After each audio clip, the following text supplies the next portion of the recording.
Agora nós vamos para Mulher em Foco com a Maju.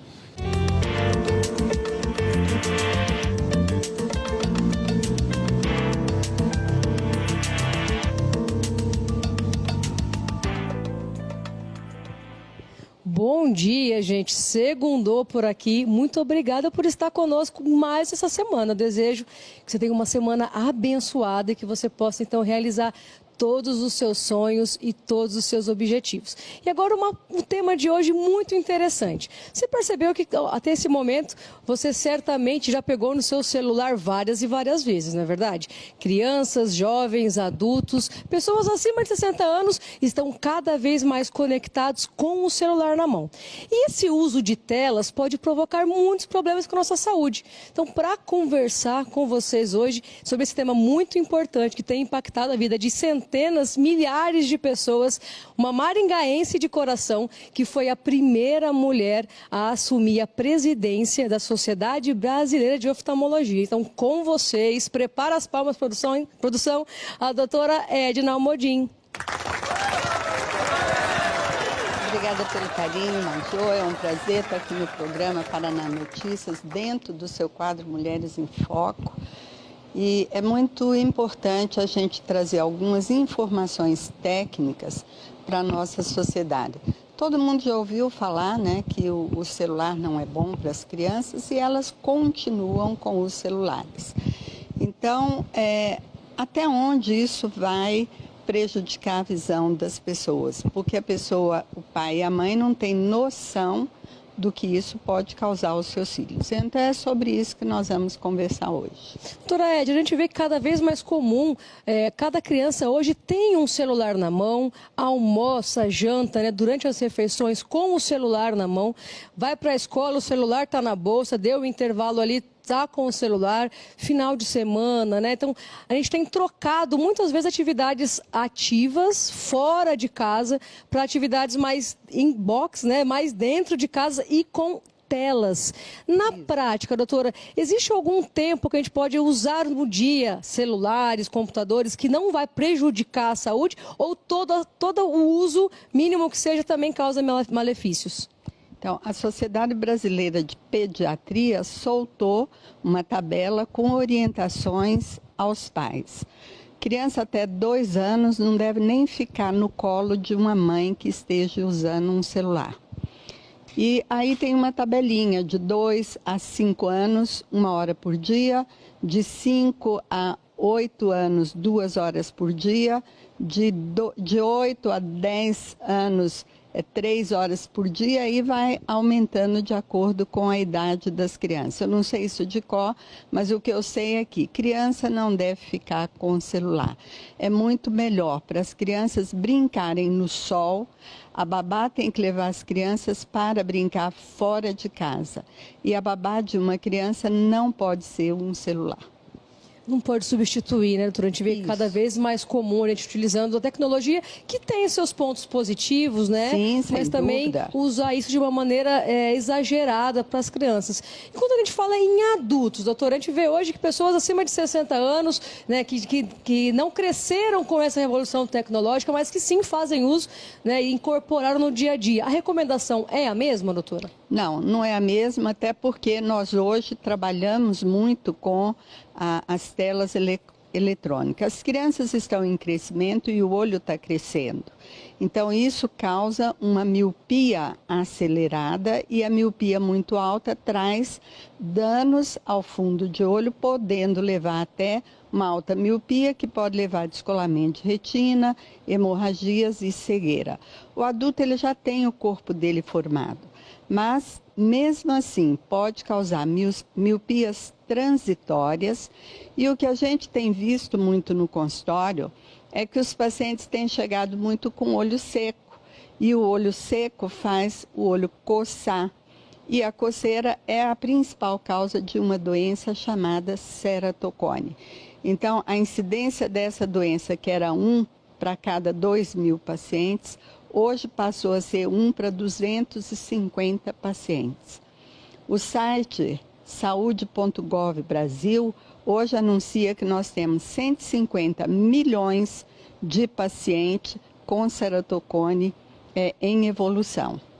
Então, atenção, gente, tem crianças que estão em desenvolvimento, tem que cuidar e muito com o uso da tela, né? Não dá para deixar de lírio para jogar joguinho, ou então entrar em redes sociais, YouTube, por exemplo, que as crianças adoram, TikTok, né, doutora? Isso. É viciante, até para nós, imagina para as crianças. Então, como as crianças estão se desenvolvendo, é muito perigoso para a sua saúde que ela tenha esse uso exagerado das telas, seja de celular, como as telas, como computador também influencia. O que seria, doutora, esse agravo à saúde de maneira prática? É a miopia que esse uso exagerado leva?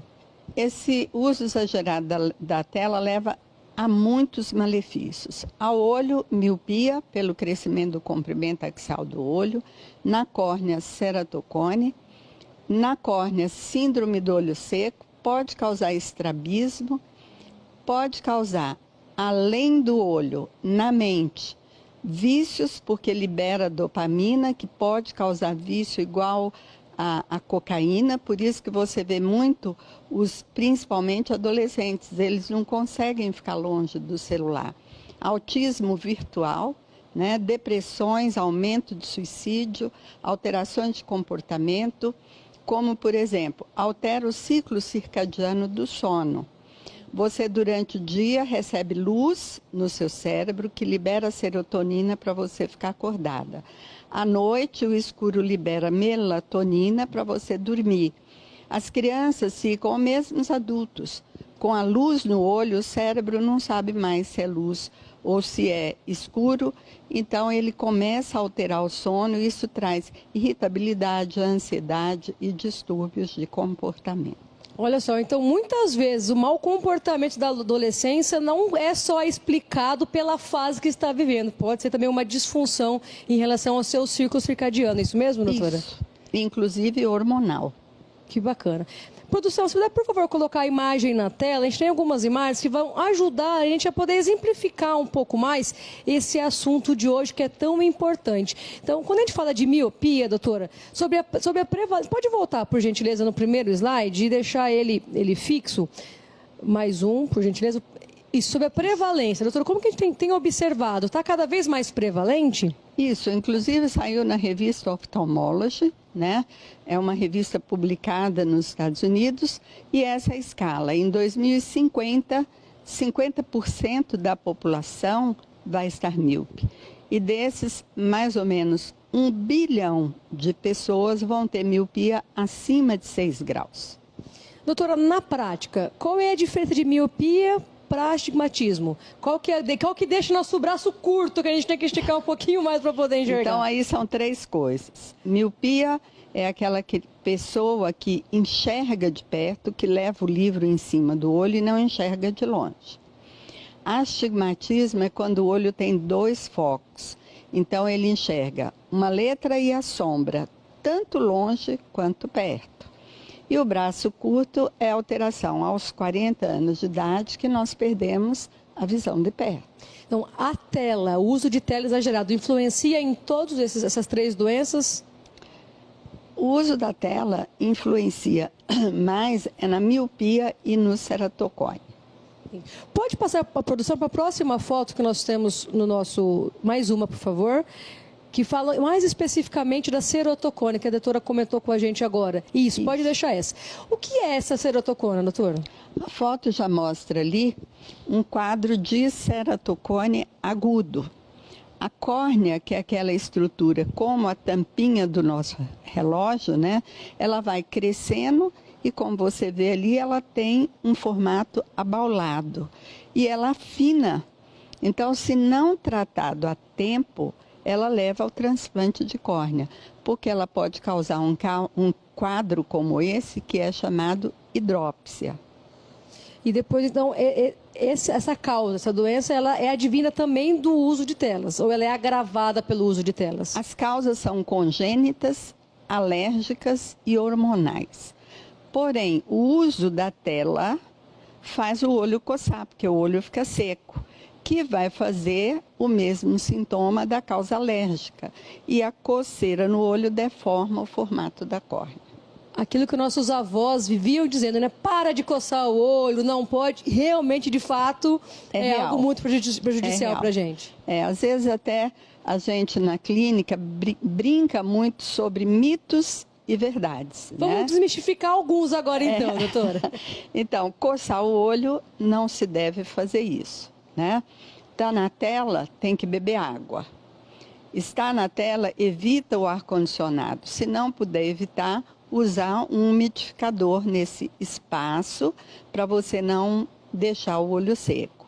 Beber água, pingar colírio lubrificante, de preferência sem conservantes. Tem diferença de colírio, então, também, doutora? Sim. Não é qualquer colírio que a gente pode usar de maneira preventiva. Não. Então, como faz para escolher qual colírio utilizar para manter sempre o olho hidratado, né, para evitar essa secura e a coceira? Existem vários, porém, tem colírios com conservantes que você deve usar no máximo 4 vezes ao dia. Porque quem é alérgico vai usar um conservante e o olho vai ficar mais irritado. Então, esses colírios sem conservantes têm uma tampinha normal rosqueada. Os colírios sem o conservante, você pode usar 8, 10 vezes por dia. E eles vêm com um filtrozinho na tampinha dele, no bico. Então, para evitar qualquer problema, né, de maneira oftalmológico, principalmente a questão da miopia, a questão da como que fala, doutora? Ceratocórnea. Ceratocórnea. Então, você precisa se manter hidratado, então beber bastante líquido, evitar ambiente seco com muito ar condicionado e você pode usar colírios que não tenham conservantes. Em resumo, é isso? Isso. O ideal é, se você vai usar um colírio, que ele seja prescrito por um oftalmologista. Você não deve ir numa farmácia comprar um colírio e usar no seu olho. Porque se você usar um corticoide, você pode causar um glaucoma e uma catarata. Pode piorar bastante. Sim, o ideal é saber o que está usando no olho e as pessoas devem se acostumar a não estar comprando óculos em supermercado, em ótica. Procura pelo menos uma vez por ano fazer o teu exame com um médico. O terror do oftalmologista é comprar óculos onde não tem, sem a prescrição do médico, né, doutora? Porque o exame do olho não é só a refração. Você tem que ver fundo de olho, você tem que ver pressão intraocular, você tem que fazer biomicroscopia do olho. Doutora, muito obrigada por compartilhar conosco o seu pensamento, né, esse conhecimento no dia de hoje. Tenho certeza que quem está em casa vai fazer muita valia desse conhecimento, principalmente no cuidado e uso de telas para crianças, adolescentes e também adultos, doutora. Obrigada pela oportunidade. É sempre um prazer poder levar conhecimento da nossa área a uma população leiga que às vezes erra não por querer, mas por não saber. Muito obrigada, doutora. Saiba que você é uma grande inspiração para todos nós aqui de Maringá, por todos os cargos que a senhora já ocupou e ocupa, e também como uma grande médica daqui de Maringá. Muito obrigada por estar com a gente no dia de hoje, viu? Obrigada a você pela oportunidade. Carlinhos, é com você.